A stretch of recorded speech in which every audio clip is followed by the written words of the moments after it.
You know what the toughest thing about cheering for your favorite team is? Everything can go right in the regular season. The team looks fantastic, they're playing the best basketball you've ever seen.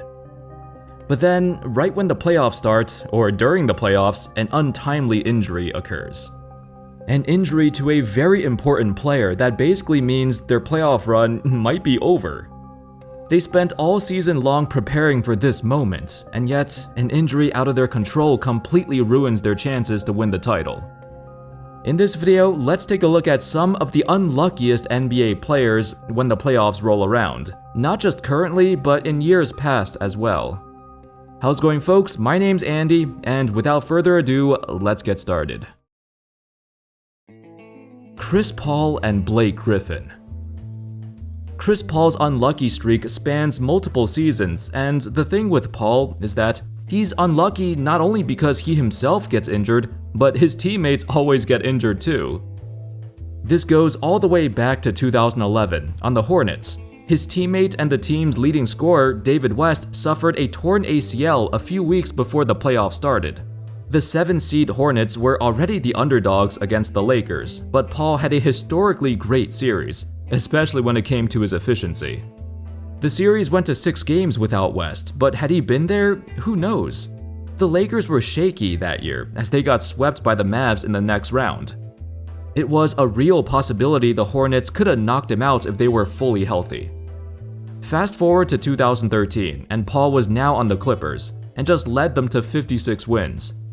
At that time, it was their best season in franchise history, but in the first round, Blake Griffin suffered a severe ankle sprain in practice right before Game 5, when the series was tied at 2-2. That ankle sprain was so bad that it limited Griffin to just 19 minutes in Game 5 and 14 minutes in Game 6, both games that the Clippers lost. In this era of Paul and Griffin, both of them took turns getting injured in the playoffs. In the 2015 playoffs, Paul suffered a hamstring injury against the Spurs. That led to him missing 2 games against the Rockets in the next round, and when he did play, he was visibly slower than before. The Clippers were on the verge of winning, actually, but eventually blew a 3-1 lead.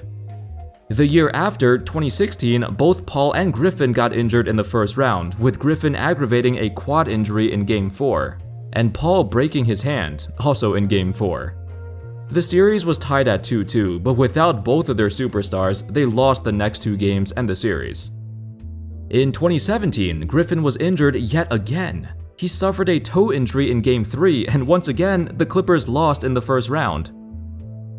The worst part is, in most of these series, they were favored, like heavily favored, to win. I think the 2014 playoffs was their only year where both of them were fully healthy. I guess it's not just luck either. If you have a history of getting injured, then maybe your body just can't handle it. Maybe it's the Clippers' curse, but still, even after both of them left the team, they still kept getting injured. Paul on the Rockets, they were on the verge of knocking out the Warriors, but then in Game 5, when Paul led them to a 3-2 series lead, he injured his hamstring right before the game ended. That forced him to miss the rest of the series, and lo and behold, the Warriors won the final 2 games. They were definitely on their way to winning the title that year. Fast forward again to 2022, and well, Paul's injury came earlier, so he's healthy for the playoffs, but Devin Booker got injured and the Suns have a harder time than usual. This might be the Suns' best chance to win a championship, and this might be Chris Paul's last chance to win it all. To have this happen, it's devastating. As for Griffin, after a phenomenal season of carrying the Pistons to the playoffs, he suffered a bone bruise on his ankle right before the start of the 2019 playoffs. They literally cannot catch a break, or they caught too many breaks, however you want to put it. Kyrie Irving. Prior to the whole COVID saga, Irving had always been a very injury-prone player. In 7 seasons of his career, he played 60 games or fewer. Always a bunch of nagging injuries here and there, though nothing too serious. He's always recovered quite nicely. Still, he missed a handful of playoff series that, if he had been there, a championship was in reach. For example, in the 2015 finals, Kyrie suffered a fractured kneecap in a collision. The Cavs eventually lost the series in 6, but if Kyrie was there, they would have had a real shot to win the title. A few years later, in his first season in Boston, Kyrie got unfortunately injured at the end of March, right before the 2018 playoffs. It was this year when Boston reached the Eastern Conference Finals, pushed the Cavs to Game 7. They were literally one game away from the finals without Kyrie. Some critics suggested that this Celtics team played better without Kyrie, as there's more ball movement and the defense is better. But this version of Kyrie in 2018, he was on a rampage heading into the playoffs. If he didn't hurt his knee, they might have been favorites to reach the finals. In 2020, with the Nets in that pandemic season, Kyrie got season-ending surgery on his shoulder in late February.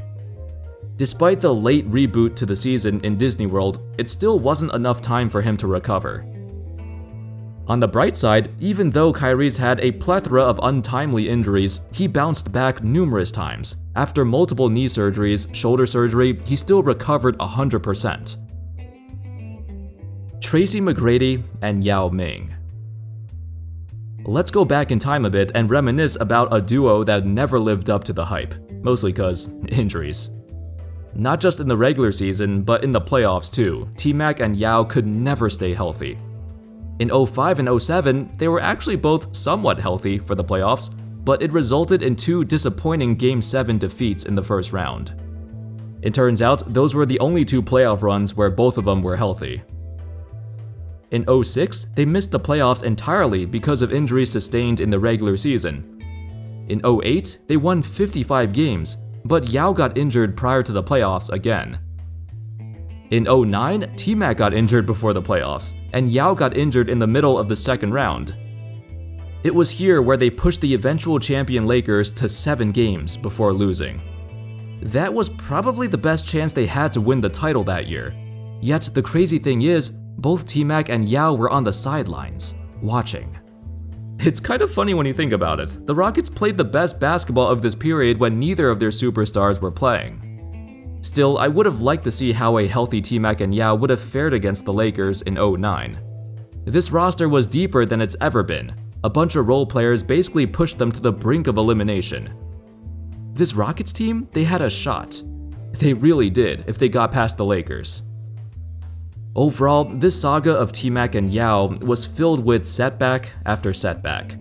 This duo was similar to that of CP3 and Griffin, immensely talented, but the bad fortune and bad timing held them back. They had a very short window to contend, and they missed it.